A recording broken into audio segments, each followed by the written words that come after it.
बतावा हो ई मुआना ऐसन बाटे बैठैबो ना कैला सब बका बका क के कहत यार भतार के भला ले तू नती तार मुंह जरा देती गांव घर के रहता हमरे त जल्ला एक त ऐसन गांव बा के माने एगो रिक्शावो नहीं खिसन चलत है आ ऊपर से भाषण दे के जाता है बैठैबो ना कैलस अब भाषण हेतना रख के चल रुको एगो रिक्शा होती ए रिक्शा भैया सुना सुना रुका रुका रुका रुका रोक दांत लेके भागत का बाड़ा कहो कहाँ जाए के बा? अरे आज परसिया जाए के बा हमरो के पहुंचा दो परसिया। हां ठीक बा चलो बैठो। आओ हे जी जगह बजा दा 40 रुपया किराया लागी।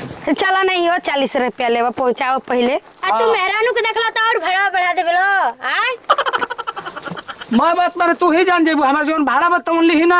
अरे चला हो तू तो ऐसे लुटारू बड़ा चादर बैठें के ना हमनी के फ्री में बैठबू। चला चला चली चली ऐसे ही सांझ होता चली। तारा घर के हो टेम्पुआ 20 रुपया दी हो ले जाखू तो कही हो ना हो 20 रुपया में ना ले जे हमके 40 रुपया चाहिए। एक तो सवारी नहीं खा गाड़ी खलिया लेके जाता नहीं 20 रुपया मिली हम तो 20 रुपया दे तू कितना तू एगो काम कर तू ये उतर जाता हम ले दी तारा उतर। अरे चला हो भी अनहार होता काट लगला झगड़ा करे हो टेम्पुआ ऐसे ही चल जी पीछे में जाके ढजी बुझा होनी है। जा एक तो ऐसा ही सुबह ले अरे कौना के मुंह देख के हम निकलल बानी के कुल मिलत न सन तो झगड़ा है करे वाला। तार 40 रुपया देबे की तो दियो हम तो 20 रुपया दे। ए मर्द है छटंकिया तो ढेर बोलतिया हो छोटी गो बिया देखा बचिया गाड़िया पहले उठा के पटक दे छटक जेबू जानत नहीं खुद न तो चुपचाप बैठा रह।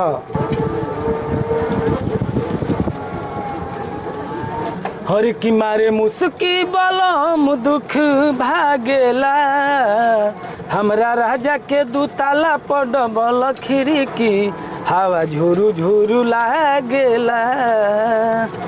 ए गाना मत गावा हो ऐसे ही अनहार हो गेल। एक तो ऐसन गांव बा कि रिक्शो ना मिलत रहलो से जल्दी हमनी के जल्दी पहुंचाओ गाना मत गावा 10 घंटा ले। ठीक बा हां देखो तो नीन कर का करतो मन जल्दी चौपाओ तुम की का करतो। हां बड़ा मागनिया लगता हो रिक्शा चलाए वाला। कहां उतरे का बा? आंगवा रोक दे आंगवा। हां रोक दे इजे रोक दे ए जे हां आगु नहीं जा तू रोक दे जे चली जी उतरी। एकदम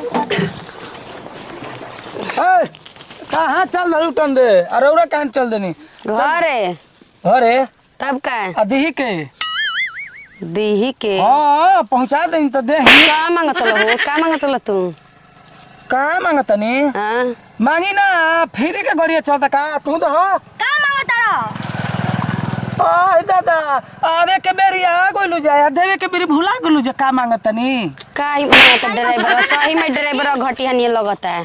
और ये का बोलत हो ना अरे जी तब 20 रुपया दो तो तू को का जी हमरा बारे में का जानता हूं ड्राइवर का मांगेलो सो का भाड़े न मांगियो सो। अच्छा भाड़ा तू काहे समझ गइल हो तो तू ऐसे ही कहतल दो ऐसा ही ड्राइवर कहला सो जल्दी दो ऐसे का तो ऐसे ड्राइवर मरेबो करन सा ए मर्दे भाड़े न एगो ना कहनी हम ई कहनी न कि दो जल्दी काहे ना करो भाड़ा मैंने गड़िया पर चढ़ के आवा तो रूत ही फ्री में चलता तोहरा नहीं जान की भोरे मांगता तो हम ही का जाने के भाड़ा मांगत की का मांगत हो भर गाड़ी हमर माथा चाटल बहु तोरा से 5 रुपया बेसी ले तब तो के जाई दे।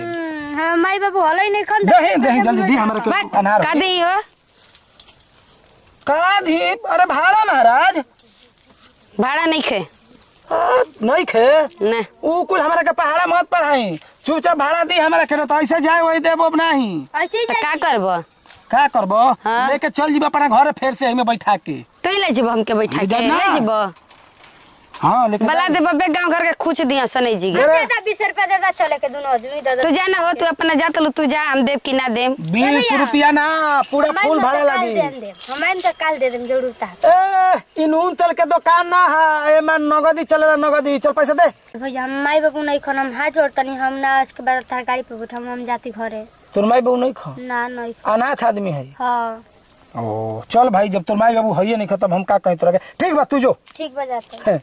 अरे उरा के देख के जाई के बा हम लेके छोड़ब ए बेरा। अच्छा तू हमसे पहले के छोड़बो हां ना, ले तारा काम तब देतनी। जाई दे ऐसे ना हो लइकिया का तो जाय दले हुआ बड़ा तरहक बन के। ऊ त अनाथ बिया, रउआ अनाथ बा। अनाथ भी तो भाड़ा ना दी, अनाथ भी तो बैठे खातिर ना अनाथ रलिया। कबो कबो तार चीना पर्ची कर लिया का, तार घरे कर लिया का? नहीं देखी, कबो कबो अनाथ आदमी के मदद कर देबे। जब नहीं खेते बेचारी लेका के ऊ तो लड़की बिया, और ओकरा कोनो लड़की बनी आय भाई हम जातनी हटा। कई गो लड़की होय से हेलो जाय ना दे, वैसे ना दे हेने। अरे बड़ा बदमाश बा ड्राइवर, अरे हाथ पकड़ता है। कह तनी राहे मनी तो ना तो है गाड़ी में बैठल ले चलब घरे, रात भर गोड़ हाथ दबो। ले जब तू हमके घरे ले जब, बताई हम तारा क्या बे बलाई। ए भैया, ए बाबू लोग आइन जा जी। ए रुका बला तनी बे रुका। ए मदई का करतर हो पकड़ा गेलू का? ए भैया लो चुप चुप चुप। अरे मुंह त ढकबा ढकी ना, ई का करतर पिटोइबो का तू हमरा के? ए भैया ई देखा हमारे से हाथा बाई करता रोडवा पे। कहता चल है गड़िया में बैठ के हमारा घरे। करे तो निके ई रिक्शा चलाव तो सन कि जो कई करत सन जो करई हां माने हम भैया तारा के गरीब आदमी जो करे लागत नहीं 2 रुपया के धंधा करत हई तो आय सर गरीब रो बड़ा तू। कहता है रिक्शा पे बैठ चल घरे, अपना लिया चलब रख हम घरे। ना रे तो इतना मजाल ना भैया झूठ बोलता रही। बोलता नहीं झूठ, बोलता नहीं हो।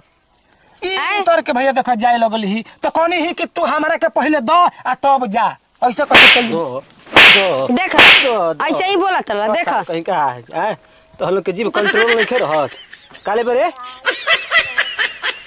कोनो देखलो से ना ए हर बार का ताकत रहे ना ताकत है ने। ए भैया तू काहे मारला हो? काहे न कहीं तर बोलबे मेहरा जैसे काले बरे मेहरा से। अरे भैया हम भाड़ा मांगनी हो। तो साथ बोला भाड़ा दो तो कहे कि दो। ए भैया देखा हम इनका से अपन भाड़ा मांगत न रहनी हो।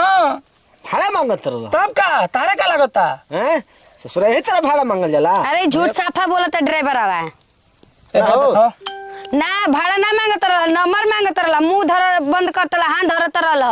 ये दादा कोई गड़बड़ झूठो साचो के पिटवाई अबे रास्ता में इतना सुंदर मेहरारू देख के नंबर मांगत रे आए हाथ धरबे मुंह बंद करबे इज्जत लूटे के चक्कर में बड़ा। अरे भाई अरे बाप रे बाप रे मारा यार झूठ बोलता एकदम। रोई बे साला रोई बे रे। अगर तो भाग उधर, भाग। केहू हाथ पकड़ी कहे कि चल हमरा घरे रात भर बिताइब आ तोहके आलू चाप खियाइब तो कैसा लागी? ठीक लागी? मार देंगे फाड़ देंगे बात कर देंगे अपन आंख में मोर चला तो मार दे। ज्यादा मुँह जाई हो तारे पे लगी, छोड़ दो मुँह जाई, छोड़ दो भैया तारे पे लगी जाए दो। बेवकूफ कहीं ना टकरी कौनो काम लायक ना रह जीबो। ए भाई अब मत उलाटा, हमारी रिक्शा रोजी रोटी है भैया, 2 पैसा केहू तेरे अरे कमाई। भाग जो रे ना तब मार लगे, भाग जो। कान पकड़ के उठ बैठ कर। बाप रे कहीं करे तो अपन कान काइल कान पकड़ दे और छोड़ दो भैया, ज्यादा हो भैया, ज्यादा गलती हो गेल ओकरा से ज्यादा। माल कमाए में सर्व से गलती होत बा। अपन कान धके उठ बैठ कर भाग ए भैया जल्दी। देखो माफी मांग माफ कर दी। हाँ कह दन जो भाग जल्दी ना तो मार के मुँह दे भाग। भाड़ा मंगनी हम के उल्टे पेटवा देली। ई कहा के अन्याय है हमरा संगे। ई त कहते कि नंबर मांगत रहल हां हाय भाई हाथ पकड़त रहल हां मुंह बंद करत रहल हां। अरे भैया चिल्लात रहली झूठो का के दौड़ा जा हो हमरा के हाथ हरिया का अपन इज्जत अपने से लुटवाई लगल बतियावे एकर इज्जत नहीं खे। हां बिना माई बाबू के बिना भाई के बियाह जाए दो बहनी, भाड़ा ना देबू तो मत दो, लेकिन हमरा के पिटवा हो मत झूठो चटो के, ठीक ना? भागला कि ना तू मुंह ना बंद करते रहल ना तिवाई तार मोछिए में आग लगा दे। ठीक बा, आज के बाद हम भाई ना भाग ले पहले भाड़ा ले तो बैठाई। जो जो जो दसुरा वही का आवतल बहुत खतरनाक बात सरवा। सुनसान जगह पर रोक के लागत से बदतमीजी कर। कहाँ जाए के बा? हाँ ये परसिया जाए के बा। परसिया जाए के बा? हाँ ठीक है बा तब जा। हाँ जा तनी। हाँ आउ ई रिक्शा वाला सही कहत रहल ह। अरे भैया पैसा ना रहल ह, ऐसे का करी घर में भुला गई पैसा बा, तब का करी तब बचे खातिर निकल, लेकिन मुहवा बंद कैले रहल, हाथवा पकड़त रहल। तोरी दादी मोर रे एकर मतलब ई रिक्शा वाला सही रहल ना सही रह त हाथवा त पकड़त रहल ह। तो पैसा ना देबू तो बेचारा के पेट बा न लोग लइका बान से न एगो लड़की के बैठैला से तब के भगा देलस हमारा से पैसा मांगता है। के जन ओकर जान पहचान के होई कर तो जान पहचान के तो हमरो के पैसा ना रहल घरे भुला गेली पैसा। हां पैसा ना रहत लोग केटवा दे देल तू काहे के दे दही लॉकेटवा। हां गजब तू झगड़ा हन बाड़ी यही तरह के फंसा के जा। देवा देबी तू ज्यादा हम ज्यादा झगड़ा लेकिन काम ना नहीं। कल जाला समझ गइल ना ठीक बा बड़ी बोलत हल तुम जा। अच्छा ई कह के हम चल आइली